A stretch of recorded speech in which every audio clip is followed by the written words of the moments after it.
Episode 133. Spend the night with him. Serena shuddered and held him tight, mumbling, "Someone is here. Stay down."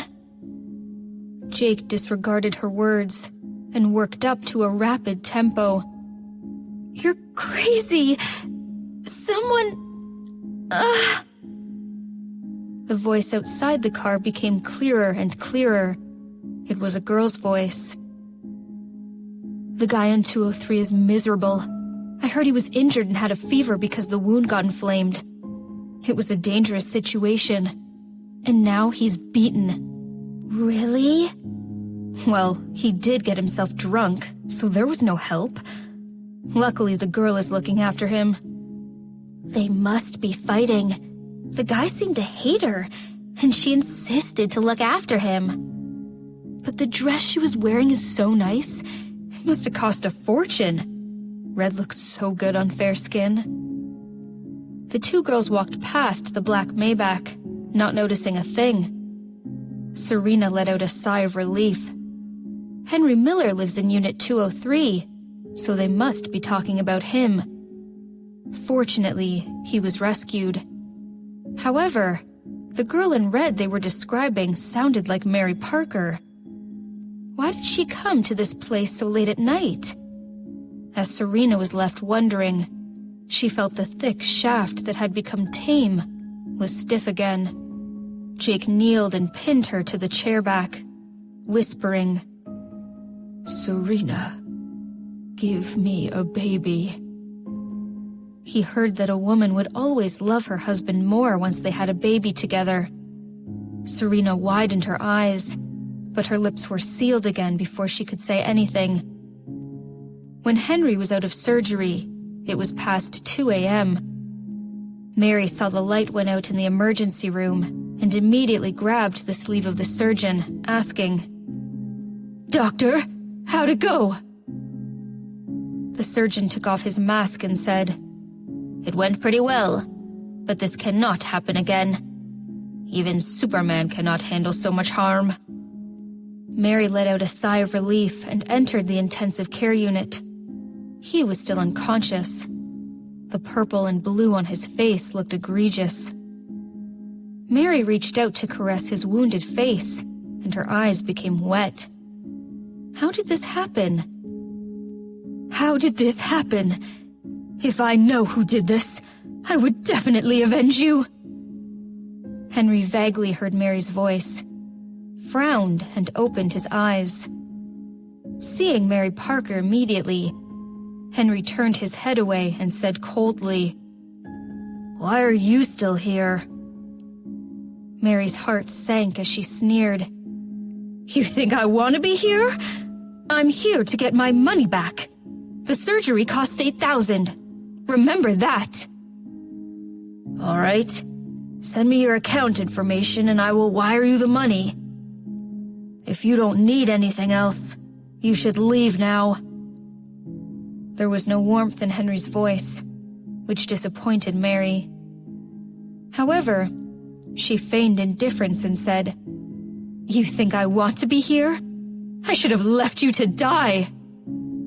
Then, as if she had thought of something, Mary asked, "Who did this to you?" "How the heck does that concern you?" "Hey, don't be so mean. Maybe I could even avenge you." Henry curled his lips coldly and said, "It was Jake Robinson. Avenge me, please. Remember to take a picture." Mary Parker heard the name and widened her eyes, looking at Henry incredulously. "How is that possible? Jake Robinson? Serena's husband?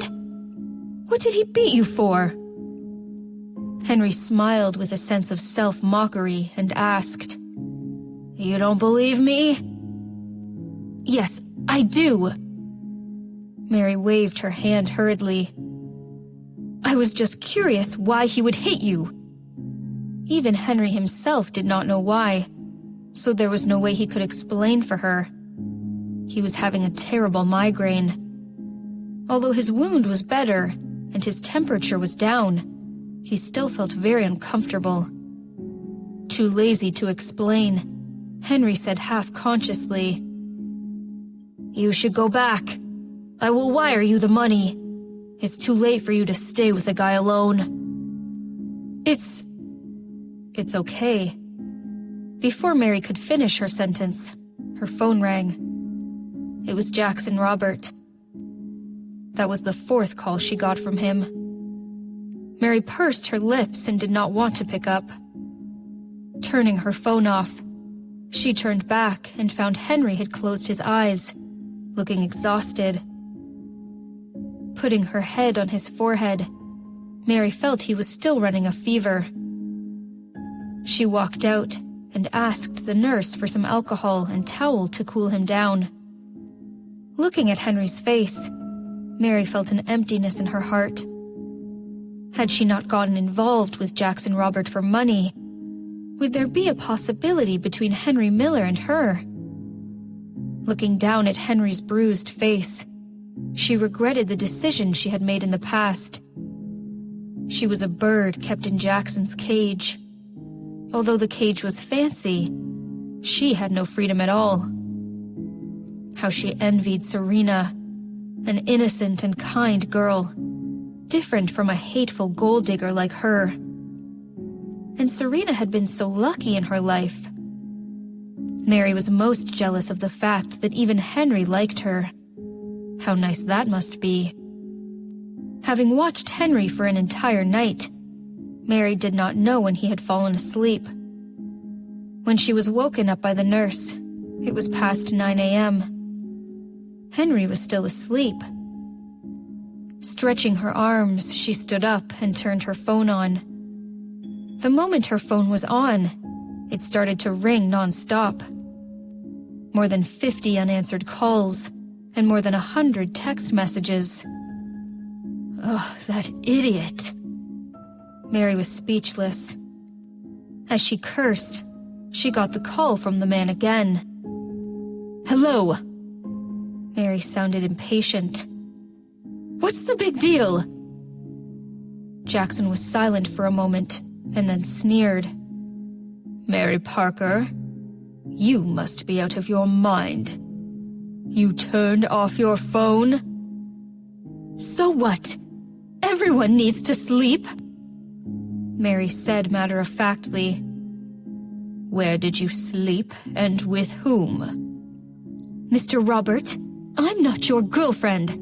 So how does that concern you?" "If you're not my girlfriend, whose girlfriend are you?" "Well, my body for your money. That's what we are. Why are you so emotional? I did not want your patronage last night. That's all." "Mary!" Jackson bristled. "Get your ass to the Mount West Villa right now." "All right, you pervert!"